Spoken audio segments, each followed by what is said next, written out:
El fundamento de la sociedad, de cualquier sociedad en el mundo, es el matrimonio. La familia fue establecida en la Biblia por Dios antes que cualquier institución, cualquier gobierno, cualquier estado. Porque es la familia, un papá, una mamá y sus hijos los que forman las sociedades. Todas las sociedades están formadas por familias. Cuando la familia comienza a desmembrarse y cuando la familia ya no es la fortaleza moral de una sociedad, históricamente lo podemos comprobar a través de todas las civilizaciones que han pasado, de qué manera los imperios más grandes, y estoy hablando de los egipcios, los asirios, los babilonios, los medos y los persas, que actualmente Persia es la República Islámica de Irán, los griegos y los romanos, el común factor denominador que hizo o provocó que estas civilizaciones cayeran y fueran destruidas, en todas ellas el factor común fue la inmoralidad. Es interesante que la historia nos enseña que el hombre no aprende de la historia y que cuando el hombre no conoce la historia está condenado a repetir la historia. Y nos encontramos en un punto donde la sociedad está completamente alejada, aislada de cualquier principio de ética o de moral. Cuando nosotros vemos las discusiones de los futuros candidatos en los diferentes países, los paneles donde discuten la economía, la educación, etcétera, etcétera, el turismo, nunca incluyen la moral. No está incluida la moral, cuando es la pieza y es el ligamento que sostiene el cuerpo completo de toda la sociedad. Y esta es la razón por la cual es importante que nosotros como sociedad podamos cobrar conciencia que nos encontramos en un mundo pero muy feo. Ya Rusia se alió con Siria, donde tiene bases navales. Nadie va a poder sacar a Siria o a mover a la familia Assad de Siria, porque Rusia defiende su base naval que tiene en el Mediterráneo, que es la única que tiene acceso Rusia al Mediterráneo y está en Siria. La República Islámica de Irán se acaba de unir a Rusia, ya tenemos Rusia, Siria, Irán. El presidente Erdogan de Turquía se acaba de unir también a estas 4 naciones y las naciones islámicas, que forman parte todas abajo del sur de Rusia cuando se dividió el comunismo en 1989 con la caída del muro de Berlín. Todas estas repúblicas que fueron divididas de la antigua Unión Repúblicas Socialistas Soviéticas, que fue Rusia, están volviendo a reagruparse bajo el presidente Putin con el propósito de controlar el Medio Oriente. Entonces vemos nosotros que el Medio Oriente es una olla hirviendo. En cualquier momento Irán se va contra Israel, en cualquier momento Estados Unidos ya se está saliendo del Medio Oriente, permitiendo que Turquía pueda matar a los kurdos, que es la frontera entre Siria y entre Turquía, con el propósito de ya no intervenir y basar un nacionalismo norteamericano solamente ahí. Cuando analizamos Europa, nos damos cuenta que Europa está completamente en quiebra. España, Portugal, Italia y Grecia están hundidas económicamente. La única nación que sobrevive en Europa es Alemania. Y Alemania tiene a un discípulo que es Francia, que está en segundo lugar, sosteniéndose, agarrándose de Alemania como un salvavidas, porque el Fondo Común Europeo y el Fondo Monetario Internacional ya no tienen ni un solo euro para poder ayudar ni a España, ni a Portugal, ni a Grecia, ni a Italia. Entonces, Europa o la Unión Europea, que fue formada en 1957 con el propósito de unificar un solo continente, vemos ante nuestros ojos que están completamente desquebrajándose. En Inglaterra, ya el primer ministro de Inglaterra, Boris Johnson, acaba de decir que se va a salir ya de la Unión Europea. ya extendieron otra vez el Brexit o la salida de Inglaterra. Cuando esto suceda, se queda Alemania y Francia solas, porque la mayor parte de los impuestos que pagaba Inglaterra a la Unión Europea ya no los va a pagar, y las exportaciones e importaciones ya no van a tener lugar. Entonces va a venir un caos tremendo, que siempre este caos, damas y caballeros, basta otra vez leer la historia, siempre es el caldo de cultivo, la desestabilización de un país para producir dictadores. Siempre es la desestabilización económica y moral la que produce los futuros dictadores del siglo XXI. Y nos encontramos en un mundo completamente desquebrajado. Toda América Latina está completamente desestabilizándose. Están tratando de llevar ya a cabo o de implementar el famoso Foro de San Pablo, que en 1995 se estableció en Brasil con el presidente Lula, que ya lo sacaron de la cárcel. Y vemos América Latina, Estados Unidos a punto de sacar al presidente Trump, Europa desestabilizada, el Medio Oriente, y volteamos al mundo y vemos México. Y nos damos nuestro pobre México, que está hundiéndose en la moral, donde está entrando ya el transgénero y todos los movimientos que hay, etcétera, etcétera, con el propósito precisamente de la desestabilización. Cuando un ser humano no tiene principios de moral, escúchame con mucho cuidado, ya no hablemos de la sociedad, como individuos, cuando nosotros no tenemos un código de ética y de conducta, la pregunta es, ¿a quién le vas a pedir prestado el código de moral que tú quieres tener? ¿A Hitler? ¿A los nazis? ¿A José Stalin? ¿A los dictadores? ¿Quién va a decir tu moral? Estamos en un punto donde cada quien hace lo que le da la gana, donde mi verdad no es tu verdad, un relativismo completo y absoluto. Y cuando estamos en ese punto donde nadie tiene una seguridad de una verdad y una moral absoluta, es cuando nos damos cuenta que el ser humano ha llegado a la locura mental. El mundo, así como lo vemos ahorita, es un mundo desequilibrado, ecológica, económica, religiosa, política y mentalmente. Se dice en la Asociación de Psiquiatría de Los Ángeles que el año pasado se prescribieron 560 billones, no millones, billones de pastillas tranquilizantes, Valium, Equanil, Prozac. ¿Por qué? Porque las dos clínicas más famosas en el mundo, el Hospital Hopkins y la Clínica Mayo en Rochester, coincidieron hace algunos meses, estas dos instituciones, en que el factor común denominador que está produciendo en el mundo los problemas mentales y físicos, ¿cuál creen que es? El estrés. El estrés. ¿Qué es el estrés? Es un estado interno de descontento, de amargura, de odio, de ganas de hacer algo, de romper estatuas, de divorciarte, de pegarle a tu mamá, de ir en contra de la autoridad. Es un estado de insatisfacción e intranquilidad que el ser humano tiene, y por ende se recurre a las drogas, al alcohol, para huir de la realidad. Es tan dura la realidad que está el ser humano sumergiéndose en las drogas, y si tú tomas pastillas tranquilizantes, eres un drogadicto. Ah, pero es que el psiquiatra me las recomendó 2 gramos de esto o miligramos de Valium, etcétera, etcétera. A los 4 o 5 meses vas a descubrir que tú estás funcionando bajo químicos.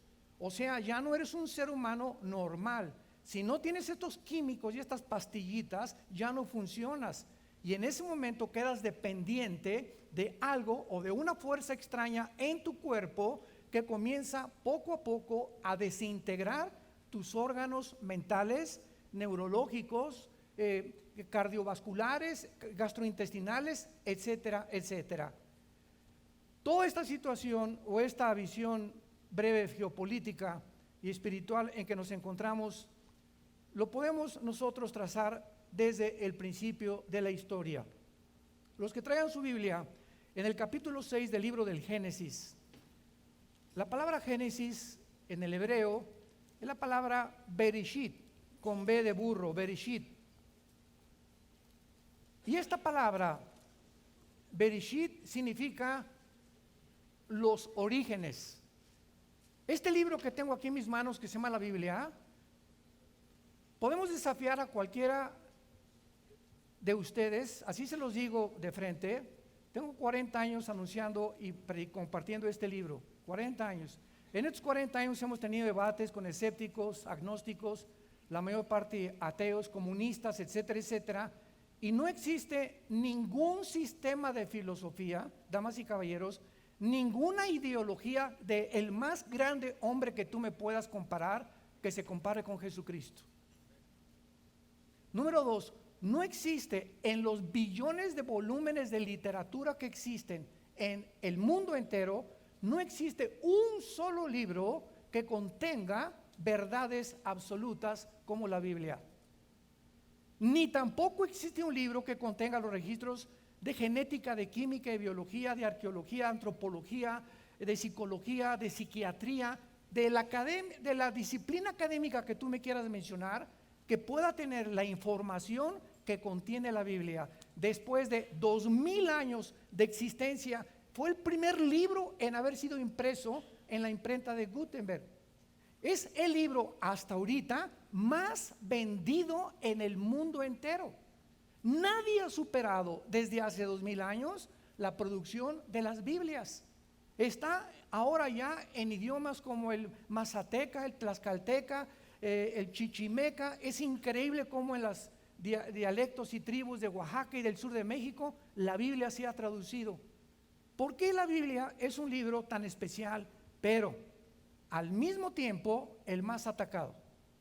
Tú nunca vas a oír a un cantante como Marilyn Manson que agarre un libro y lo arranque y le eche sangre y que se llame el Corán, ni el Tripitaka de Buda, ni los Vedas de los persas. ¿Por qué tiene que ser la Biblia el objeto del odio? ¿Y por qué los americanos o en el mundo entero, en las películas, llámense ateos o no ateos, cualquier cosa que pase dicen Jesus Christ? Para cualquier cosa se defienden. Me acuerdo cuando Jean-Paul Sartre, el filósofo ateo, padre del existencialismo en el siglo XX, en los 60s, antes de morir dijo: Dios mío, ¿qué me va a pasar ahora? Su hija le contestó inmediatamente: papá, acabas de mencionar la palabra de Dios. Y le contestó Jean-Paul Sartre a su hija antes de morir: mi hija, tienes toda la razón. Durante toda mi vida, él escribió 2 libros que se llama El muro y la náusea. Y Sartre dijo lo siguiente: ahora cobro conciencia que toda mi vida la gasté peleándome contra aquellos que creen en un Dios y que yo no creo, y si no existe, ¿cuál objeto fue en mí el haber concentrado mi vida en pelear con algo que no existe? Me he dado cuenta, y dijo Sartre, que el ateísmo es insostenible filosóficamente. Cuando un ateo te dice yo no creo en nada, o soy humanista, materialista, darwiniano, etcétera, etcétera, esta persona te está diciendo simplemente que él es Dios. Porque si tú no tienes una fuerza externa que rija tu conducta y tu regla de moral, tú eres Dios. Tú has hecho tus 10 mandamientos. Nadie te va a decir qué es bueno y qué es malo. Tú lo vas a determinar. Le dices a Dios: yo no quiero nada contigo. Cuando yo me muera, ahí acabó todo. Y si ahí acabó todo y esta es tu defensa para proclamar tu ateísmo, entonces ¿por qué cuando te roban tu carro gritas que me hagan justicia? ¿De dónde sacas tú la justicia? ¿Cómo puedes atreverte a decir que hay personas injustas y no hay injustas si cuando tú ni siquiera crees en nada te atreves a poder decir que tienes un código moral? ¿Quién te dio ese código de conducta? ¿Tú mismo? Ahora imaginemos, damas y caballeros, pensemos, tratemos de ser lógicos y razonables. Imaginémonos que todos tenemos esta clase de pensamiento. Nos vamos a acabar pareciendo a los nazis. En 1947, en el juicio de Nuremberg, cuando juzgaron a los nazis, el general Göring fue de los últimos generales que juzgaron a la horca. Se paró y les dijo a los abogados ingleses y norteamericanos y rusos: ¿ustedes quiénes son? ¿Por qué se atreven a juzgarnos cuando nosotros era la ética del nazismo la que estábamos siguiendo? Esa era nuestra moral, esta era nuestra ética. Ustedes los occidentales tenían otra ética. ¿Por qué van ustedes a criticar la de nosotros? Nosotros no le llamábamos asesinar, le llamábamos eliminar por causa del Estado. Qué bonito se oye, ¿verdad? Nosotros no le llamamos robar, sino expropiábamos por causa del Estado. Pues llámese expropiación o eliminación, es robo y es asesinato. Tú no le puedes quitar a nadie su derecho y su propiedad. Porque los tres factores más importantes de una sociedad es la libertad, nuestro derecho de poder expresarnos y el derecho a la propiedad privada. Y cuando estos tres factores son agredidos y atacados, la sociedad se extingue. Y ya no es una sociedad, ya vivimos bajo otra cobertura y otra sombra, y le pueden llamar a ustedes comunismo, socialismo, como le quieran ustedes llamar. Pero aquí en el libro del Génesis nos encontramos que es el único libro que nos explica quiénes somos.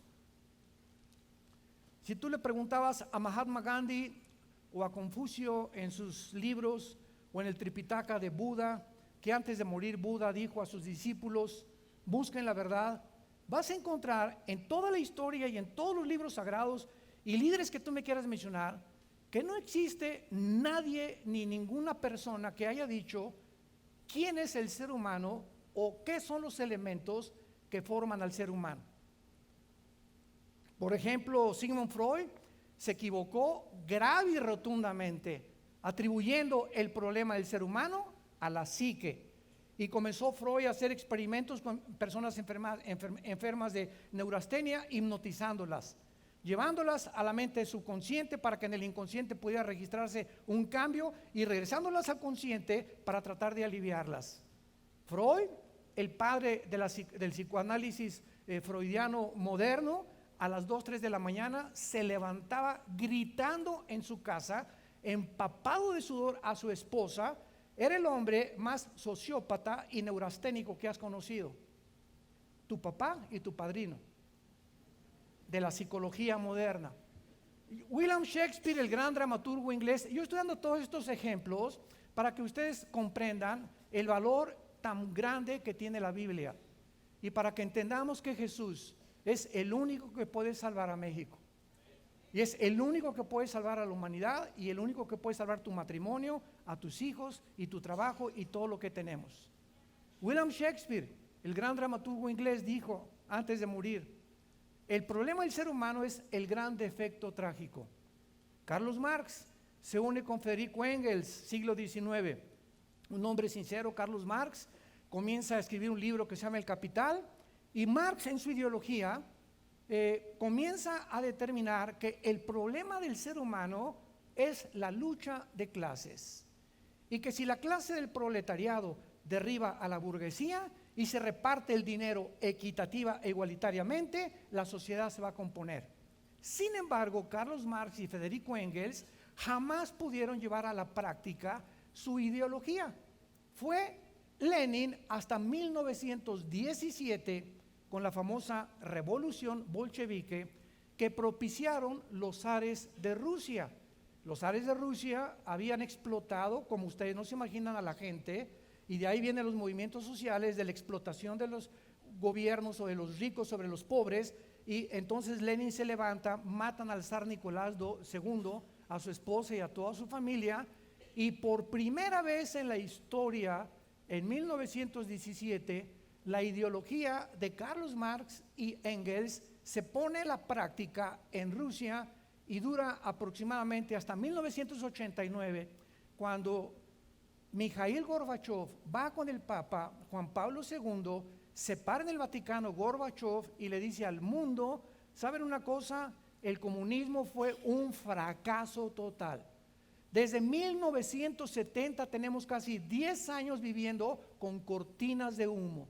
Estábamos hundidos en la pobreza, estábamos hundidos en la economía, no funcionó nuestra ideología, era para un grupo minoritario que comenzaron a apropiarse de todo el dinero. Y le preguntó el Papa Juan Pablo II públicamente a Gorbachev, ¿a qué atribuye usted que el comunismo haya fracasado? Y lo primero que dijo Gorbachev fue a dos cosas. Uno, sacamos a Dios de Rusia. Así lo dijo Miguel Gorbachev en su libro La Perestroika. Y número dos, nos aislamos del mundo capitalista. Ya no podemos vivir en el mundo que vivimos aislados de los demás. Nos necesitamos unos a otros porque el capitalismo es el padre o la única ideología que puede unir realmente el libre mercado y poder nosotros tener una seguridad de nuestra propiedad privada.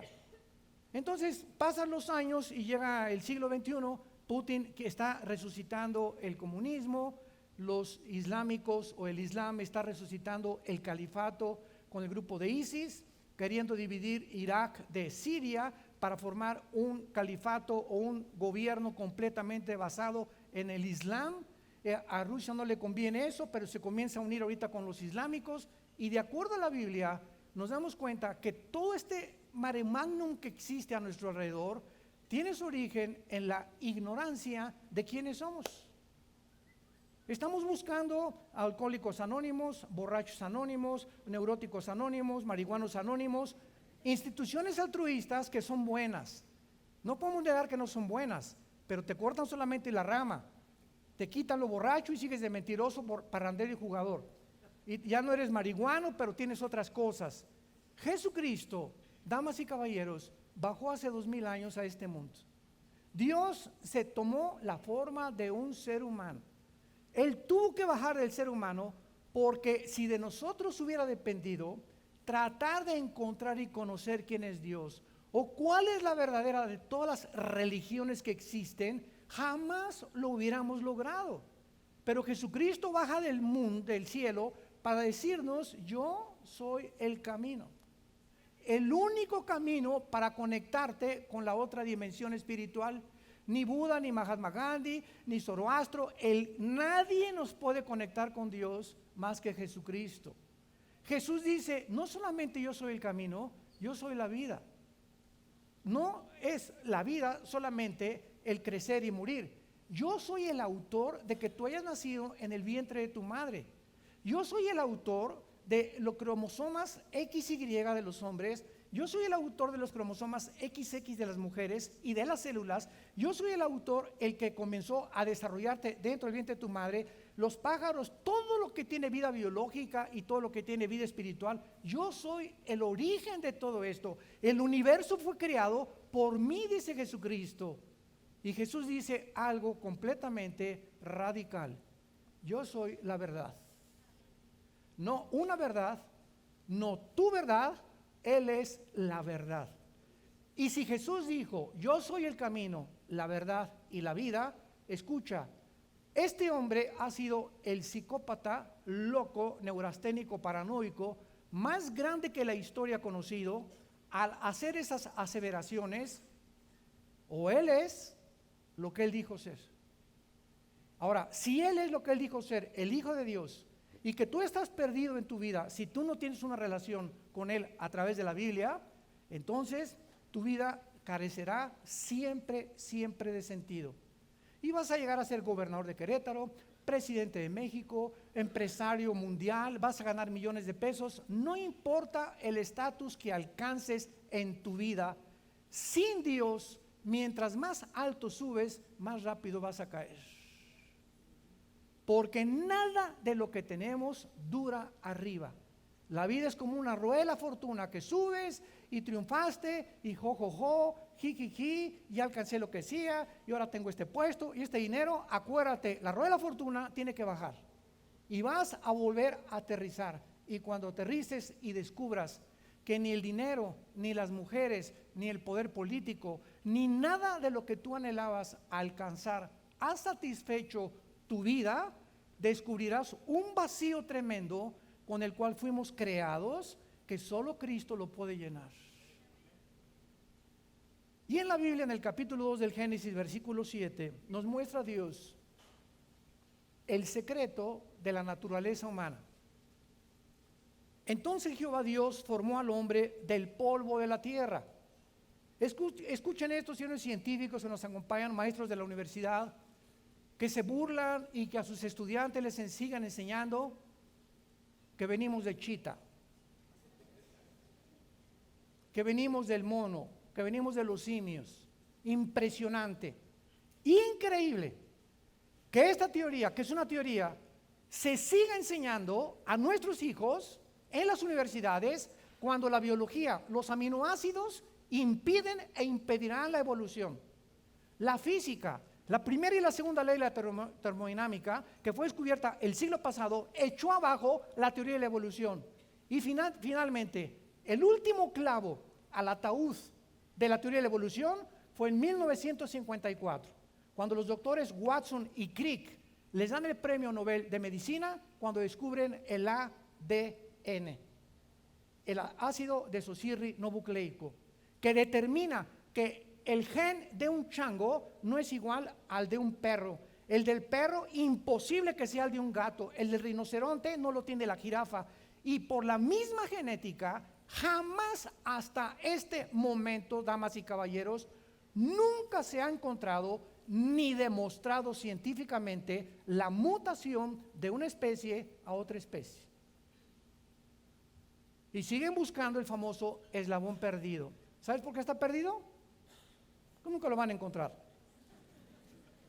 Pero en fin, cuando el ser humano es dejado a sus propios pensamientos y a sus propias investigaciones científicas, nos damos cuenta que estamos en un mundo donde los problemas de la investigación, tanto científica como espiritual, van más allá de nuestra capacidad para poder darle solución. Entonces, yo me veo imposibilitado de ser un buen esposo si yo no tuviera la Biblia. Yo desde cuando ya todos los hombres pensamos lo mismo, ¿verdad? Yo quisiera ser el rey Salomón. Tener 700 mujeres, ¿verdad? Si tengo a Miss México el lunes, a Miss Querétaro el martes, a Miss España, etcétera, etcétera. Y nos damos cuenta en la Biblia que por eso se llama la Santa Biblia, porque Dios no oculta los pecados de los más grandes hombres. Y Salomón lee el libro de Eclesiastés, capítulo 1 y capítulo 2. Al final de su vida, Salomón confiesa y acaba su vida.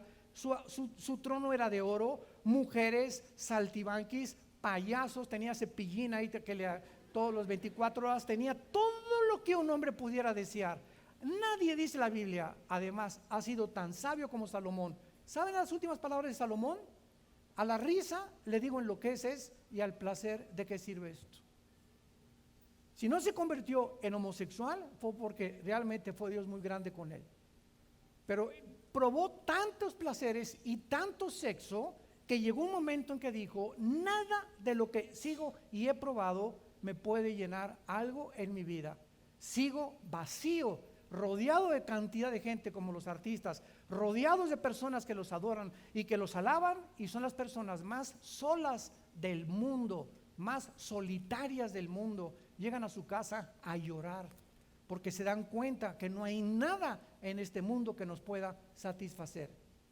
Cuando la Biblia dice que el cuerpo humano fue formado del polvo de la tierra, la ciencia lo comprueba, que los 19 elementos químicos que el cuerpo humano tiene, calcio, cal, hierro, azufre, fósforo, etcétera, etcétera, y los gases que tiene la tierra son los 19 elementos químicos y los gases que tiene el cuerpo humano.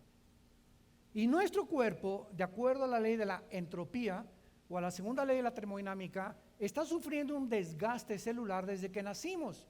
Y tu cuerpo está envejeciendo desde que naciste. Cada día tenemos más y más evidencias de que nuestro cuerpo se va desgastando, porque es una ley que cubre el universo que se llama la entropía. El sol pierde millones de toneladas más a cada segundo, y esta ley la Biblia le llama la corrupción humana. ¿Qué hace que tengamos que morir? ¿Por qué no podemos seguir viviendo? ¿Por qué no podemos mantener esta vida que quisiéramos atarnos a este planeta? Y la Biblia lo dice en la siguiente declaración de Génesis 2:7. Cuando el ser humano fue formado y Dios forma a Adán del polvo de la tierra, y ahí está Adán como una estatua, algo sucede en ese momento que dice la Biblia, Dios, algo de la naturaleza divina entró en el ser humano que no tienen los animales. Una vez le pregunté a un gran psiquiatra, que fue psiquiatra de nuestros hijos, porque cuando volteó a Caleb boca abajo, le vio aquí un hoyito y dijo, ahí estaba la cola. Y le dije a mi esposa, este hombre, este psiquiatra, tiene doctorados y me reservo su nombre y es muy conocido, etcétera, etcétera, y nos quería mucho. Pero cuando él me dijo que lo que estaba arriba del coxis es porque ahí teníamos la cola, yo no sabía si llorar o reírme.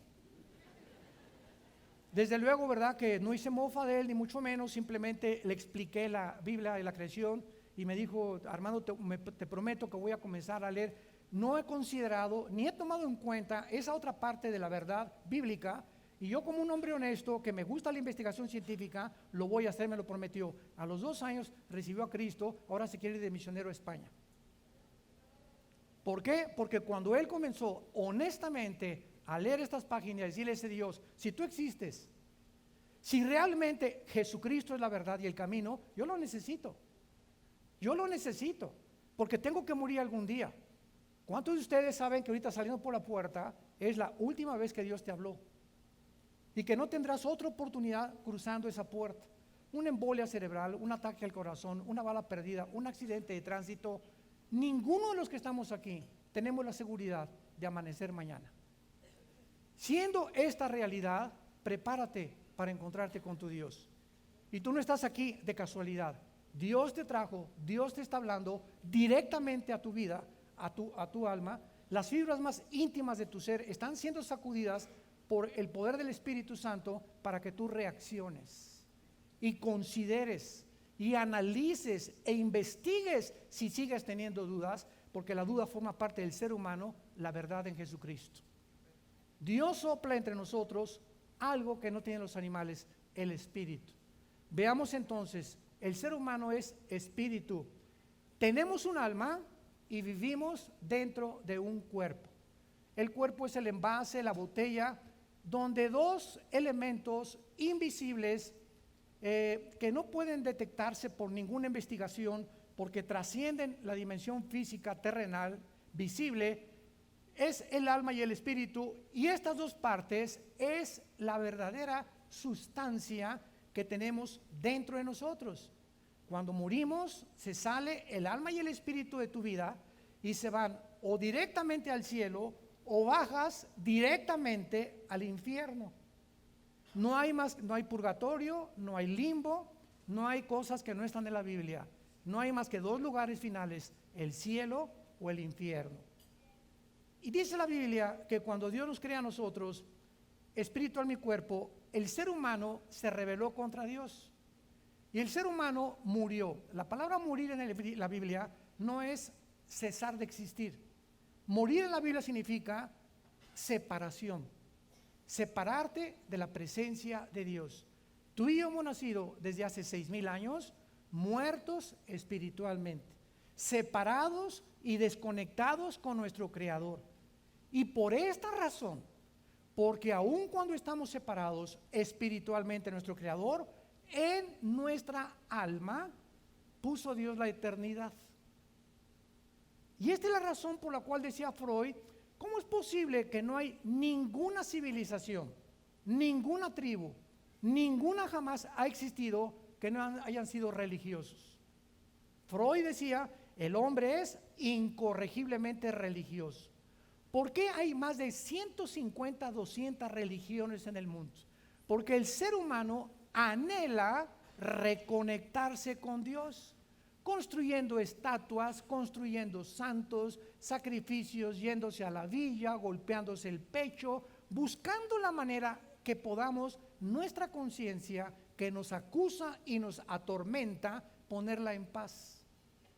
Al Capone, el domingo, le decía a muchos que le llevaran la comunión. En diciembre se disfrazaba de Santa Claus y al otro día mataba a 500 personas. Los grandes dictadores que hemos tenido en Latinoamérica, que abrazaron la ideología de izquierda, al final de su vida le pidieron al Papa Juan Pablo II que los confesara. En mi época, porque yo fui comunista antes de ser cristiano, yo fui ateo. A los 12 años de edad me decepcioné de las religiones. Y le dije a mi hermano que está aquí, que fue el que me dio a Cristo hace 40 años, yo no creo en ninguna religión. Todo, ¿verdad? El Papa roba, todos roban, el Vaticano roba. Aquí se trata todo de hacer dinero, aquí no hay ninguna justicia, no hay ética, no es más que la que yo me pueda imponer. Yo estaba cansado de las religiones. Cuando mi hermano me dijo, yo no vengo a hablarte de ninguna religión, de un hombre que se llama Jesús. Un hombre que no vino a traer una más de las religiones que existen. Un hombre que vino a reconectarnos con el Creador. Porque solo a través de Jesús podemos tener la conexión, y otra vez, cuando nos conectamos con Dios, se nos vuelve a prender el foco que es el Espíritu.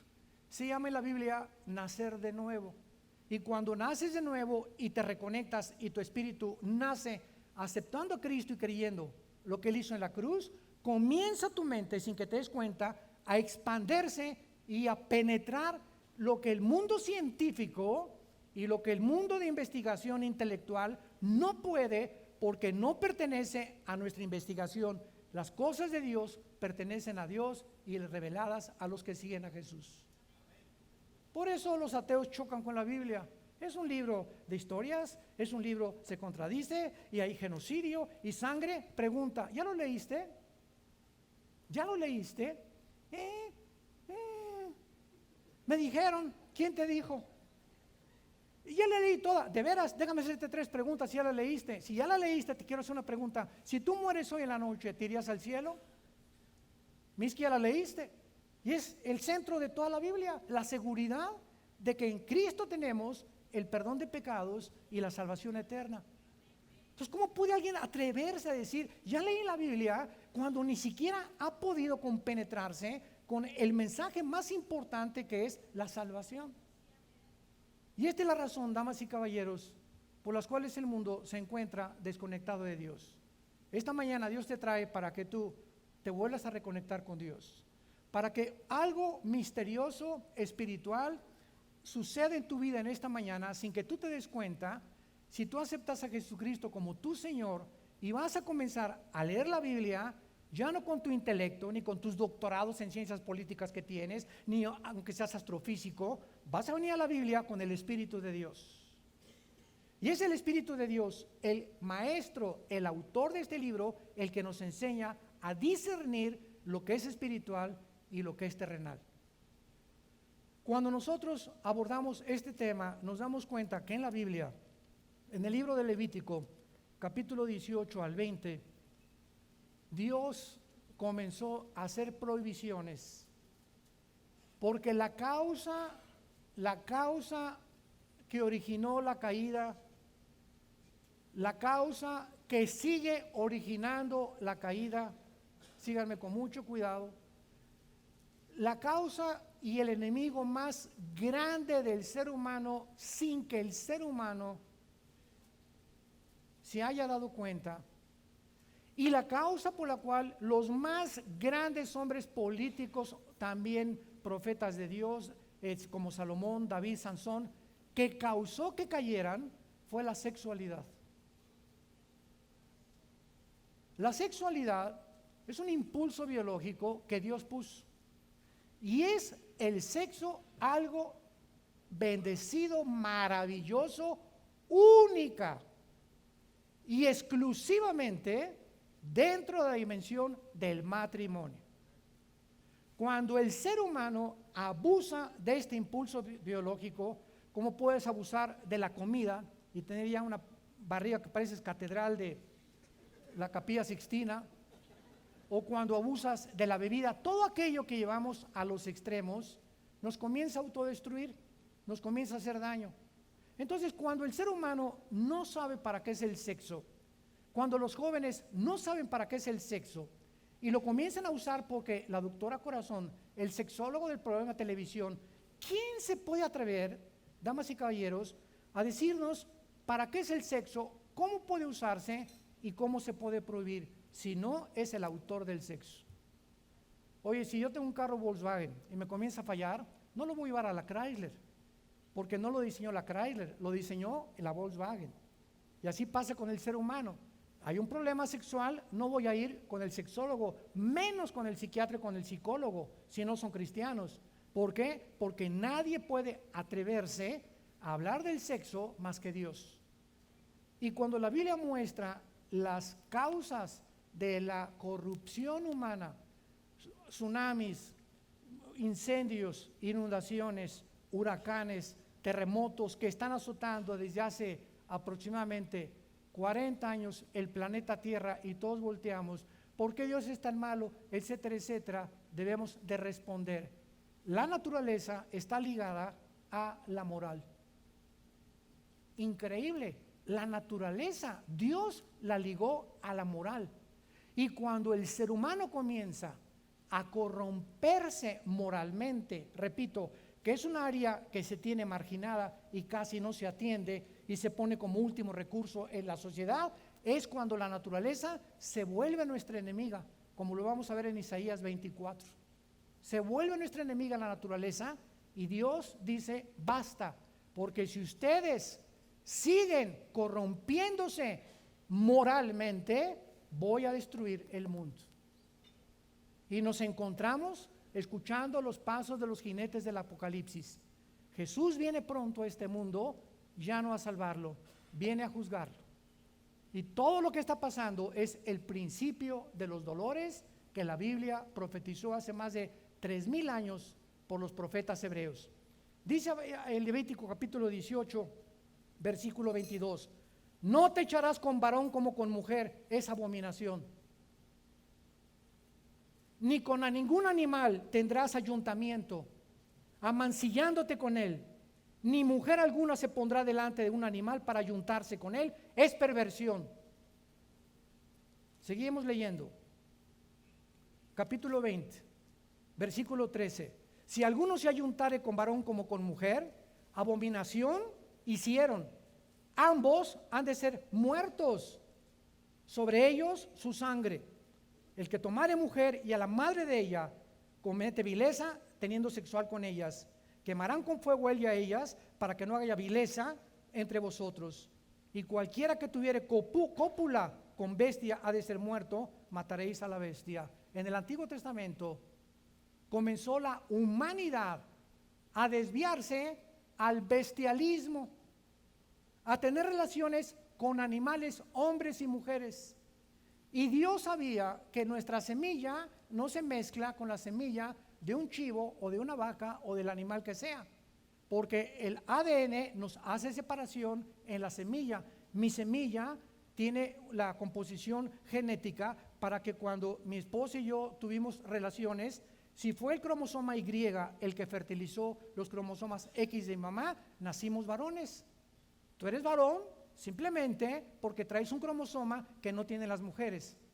Y si biológica y genéticamente, escúchame muy bien, si biológica y genéticamente, ya hemos hablado de la Biblia, la biología y la genética te dicen que eres macho camacho, y tu mente te dice que eres otra cosa, el problema no es físico, es mental. Es mental el problema. Es un gusto que tú simplemente has adquirido y que quieres permanecer en él.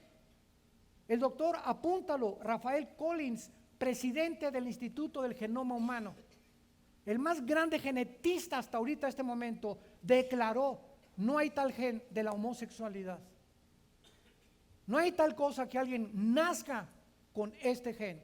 Esto es completamente abominable. Excusas que el hombre, cortinas de humo que no tiene para proteger algo que yo quiero y que he abrazado y que le he negado a Dios, mi sexualidad, mi género y los cromosomas con los que Él me creó.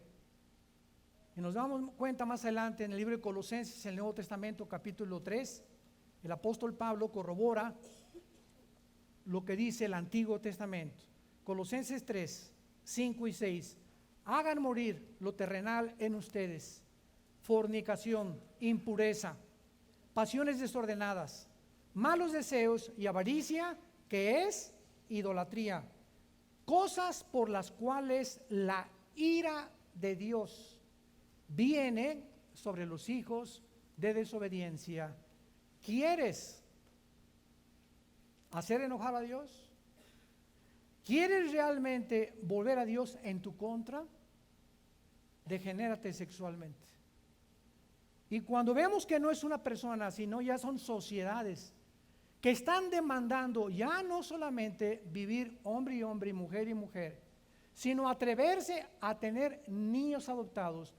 Y dicen ellos, es que tenemos derecho a adoptar niños, discúlpame, pero de una forma psiquiátrica, apelando ya no a la Biblia, una forma lógica, sentido común, elemental. No eres tú el que tiene derecho, es el niño el que tiene derecho de tener un papá y una mamá. Lo que el papá le brinda al niño no se lo brinda a la mamá, ni la mamá al papá. Necesitamos las dos figuras de madre y de padre. Los niños necesitan una figura masculina indiscutiblemente. Un niño que crece, y se calcula, el doctor Taylor de California dictaminó que el 65% del homosexualismo viene de hogares de matriarcado, donde la figura del niño fue la mamá y no fue el papá. Cuando el papá es hecho a un lado y el niño crece viendo que es la mamá la que tiene la autoridad, la que da los permisos, la que dirige todo, viene algo, un fenómeno que comienza a la persona a desviarla, porque Dios no nos creó así. Nos creó para que el niño, vete con él a jugar fútbol, llévatelo al boliche, llévatelo al cine a tu hijo, vete a patinar con él. Si tú haces a tu hijo tu mejor amigo, estás del otro lado. No le dejes la educación a la mamá cuando son los varoncitos los que nos necesitan a nosotros. Y esta es la razón por la cual la Biblia dice, no cometerás inmoralidad. Y esta es la situación en la que el mundo se encuentra actualmente. Les voy a compartir en penúltimo lugar el famoso ejemplo de la rana. Agarra una rana, ahorita que salgas, búscala por ahí. Llévala a tu casa y la metes en una olla de agua fría, en la estufa. Agarras la rana y la metes a la olla de agua fría. Préndele a la lumbre. El agua comienza a hervirse y entonces la rana, en lugar de que brinque, porque su tipo de sangre fría, la rana se adapta al hervor y ahí se muere hervida. Qué tonta, ¿verdad? Pero esa es su naturaleza. Y el ser humano, sin que nos demos cuenta, cuando la moral comienza a ser desintegrada y la inmoralidad comienza como un tsunami a subir y a comenzar a cubrir las sociedades política, religiosa, filosóficamente, etcétera, etcétera, nos estamos acostumbrando a algo que no es normal y la sociedad, de acuerdo a la Biblia, va a morir hervida. Y cuando digan que por favor, auxilio, el Titanic se está hundiendo, te vas a hundir con todo y tu familia. ¿Por qué? Porque Dios no nos creó animales. No somos dioses y no somos nosotros los que vamos a imponer la moral. No somos nazis para imponer el nazismo. Como el profesor de Harvard, una vez el presidente le preguntó a los estudiantes, pues que aquí en la inauguración de Harvard, dijeron hace 4 o 5 años, el presidente de esta institución, de las más prestigiadas del mundo, cualquiera de ustedes aquí en la universidad puede hacer lo que quiera y puede tener la moral que quiera. Y aquí si tu amigo es homosexual o tú eres lesbiana, etcétera, etcétera, no se metan, si tú eres budista, no se metan con nadie. Y un estudiante se levantó y le preguntó, discúlpeme, ¿cuál es la moral que usted quiere que nosotros escojamos? ¿La de Hitler? ¿La de Stalin? ¿La de Fidel Castro? ¿La de Mao? ¿La de Confucio? ¿O cuál es la moral? Porque si usted me dice que yo escojo mi propia moral, imaginémonos nada más en qué vamos a acabar, maestro. Y ahorita Harvard es el bastión más grande en el mundo, prestigiada como pocas universidades, del ateísmo, el secularismo y el humanismo. Si a mí me dieran una beca para mis hijos a Harvard, ni de loco los mando. Prefiero que mi hijo sea un tonto completamente santo que un diablo educado. 1000 veces. Y así está la sociedad. Mi hijo si viera a Harvard, qué bárbaro, qué error tan has cometido. Lo vas a mandar y va a regresar con una cabeza de tamaño y completamente inmoral. Porque ahí van a acabar con su moral y con los principios éticos, que al llegar a los 50, 60 años de edad, no va a poder mantener un matrimonio. Y por la falta de carácter que no se adquiere a los 25, 30 años de edad, no puedes terminar bien.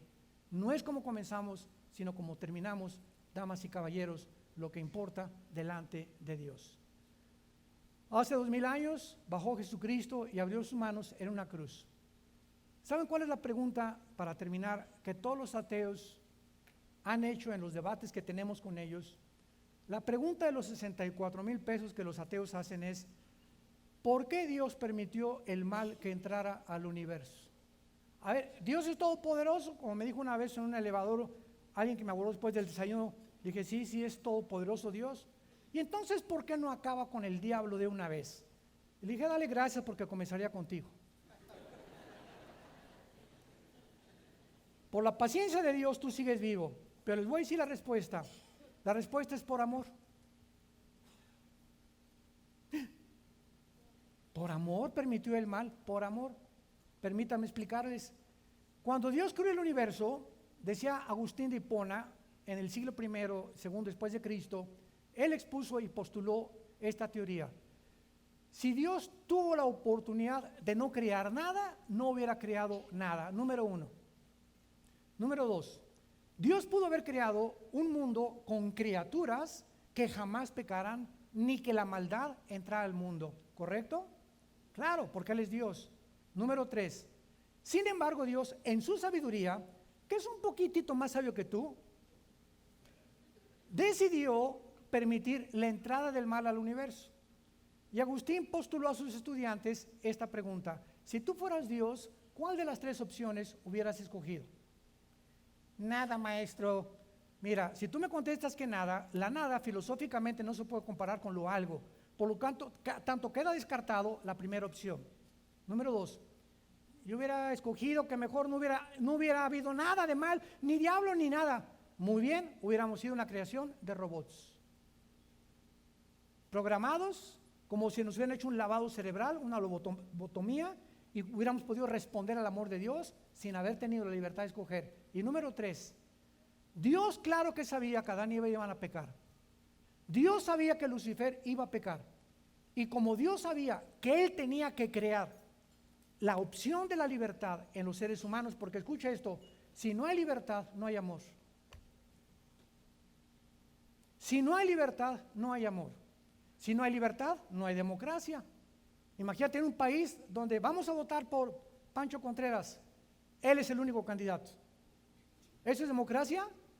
Para que haya libertad tiene que haber dos caminos. Entonces Dios hubiera programado un solo camino de robots. Y Dios permite que el mal entre al universo, y sabiendo Dios que el mal iba a entrar, Él mismo proveyó y la redención y la forma en la que pudiéramos salvarnos de ese mal, muriendo Él en una cruz. Porque de tal manera amó Dios al mundo que dio a su Hijo unigénito. Y esta gracia de Jesucristo en la cruz del Calvario es Dios llevando tus pecados, que tú no se lo estás culpando a Él. Él te lo dice: muy bien, yo lo voy a pagar por ti. Yo voy a pagar por ti todo lo que tú has hecho. Y después de que yo pague por ti, ¿me vas a llamar injusto? ¿Desde qué base legal puedes atribuirme injusticia cuando yo estoy pagando algo que tú deberías haber pagado? Entonces dice la Biblia que fuimos creados en una balanza. El pecado de la primera pareja hundió al mundo en la muerte, en el pecado. ¿Por qué? Yo no nací así. ¿Para qué me condena Dios? Yo no escogí pecar, no hay problema. Dios inclina la balanza hace 2000 años en Jesucristo. Y de Cristo en nuestros días, la balanza está inclinada para que tú escojas la bendición o la maldición. Como el cuento de la calabacita, que llegó el momento de la cosecha y pasó el granjero y comienza a cortar las calabacitas. Y había una que nació chueca. Y le dice la calabacita: ay, ¿por qué me vas a cortar y me vas a echar al fuego? Yo no escogí nacer chueca. Y le contesta el granjero: no te voy a echar porque naciste chueca, te voy a echar porque no escogiste enderezarte. Entonces ya deja de culpar y de crear tu propia victimización. No te sientas víctima. Si tú te sientes que no eres culpable, no hay ningún problema. Alguien en una cruz pagó por ti. ¿No quisieras tú en esta mañana a ese Jesús que fue coronado de espinas y clavadas sus manos y sus pies, recibirlo en esta mañana y darle la oportunidad? Dale la oportunidad. ¿Qué pierdes? Dale la oportunidad de entrar a tu vida. Pruébalo, dice el Señor: pruébenme y conocerán la verdad, y la verdad los hará libres. Vamos a inclinar nuestra cabeza algunos segundos, y así con tu cabeza inclinada en esta mañana, el Dios y Padre de Jesucristo nuestro Señor guarde tus pensamientos y tu corazón en Cristo Jesús, para que en este momento tan importante de tu vida, tal vez es el más importante de toda tu vida, porque la Biblia nos muestra la bendición o la maldición, el camino ancho donde va la mayor parte de la gente, o el camino angosto que conduce a la vida eterna. La Biblia dice: escoge tú hoy qué camino quieres seguir. Eres libre. Somos agentes morales libres, responsables, bajo la ley de la responsabilidad individual, para que tú decidas en tu corazón, en este instante, si quieres probar y seguir, conocer y adorar a Jesucristo, el Hijo de Dios. Si lo quieres hacer, dile estas palabras con todo tu corazón. Señor mío y Dios mío, te doy las gracias por haberme dado el privilegio, la oportunidad en mi vida de en esta mañana oír que en esa cruz pagaste tú lo que yo debería pagar con tu sangre preciosa. Creo que a los 3 días resucitaste de los muertos, y porque creo que vivo, Jesús, te pido en este instante que entres a mi vida. Quiero conocer la verdad, porque eres tú la verdad. Te pido por mi matrimonio, por el bebé que llevo en mi vientre, por mi futuro matrimonio, por mis padres, por mi trabajo, que me guíes, que nos socorras. Quiero levantarme en paz y morir en paz, de saber que en esa cruz pagaste por mí. Te recibo como mi Señor y mi Salvador, en el nombre de Jesús. Amén. Gracias a Dios por este libro, damas y caballeros. Gracias a Dios. Gracias a Dios por este libro maravilloso que Dios nos ha dado. Gracias a Dios. Gracias a Dios. Todos ustedes en esta mañana que han hecho esta oración, nos gustaría felicitarles, bendecirles, darles algunos consejos también. Y si tú en esta mañana hiciste esta oración por primera vez en tu vida, ahí desde tu lugar, levanta tu mano. Miren cuántos, gracias a Dios, gracias a Dios, gracias a Dios, gracias, que Dios los bendiga, gracias, gracias Padre. Alguien más en esta mañana, gracias, gracias, que Dios los bendiga, gracias, gracias joven. El 80% fueron jóvenes. Qué lindo ver un matrimonio agarrado de la mano y levantarse los dos. Mi amor, no de la oreja te levantaron, ¿verdad? Vamos los dos hoy a darle la oportunidad a Jesús en nuestra vida. Lo necesitamos. Todos ustedes que levantaron la mano, quiero decirles que no han venido a ninguna religión. Han venido a un hombre que se llama Jesucristo. Y ustedes tienen que comenzar desde hoy a orar.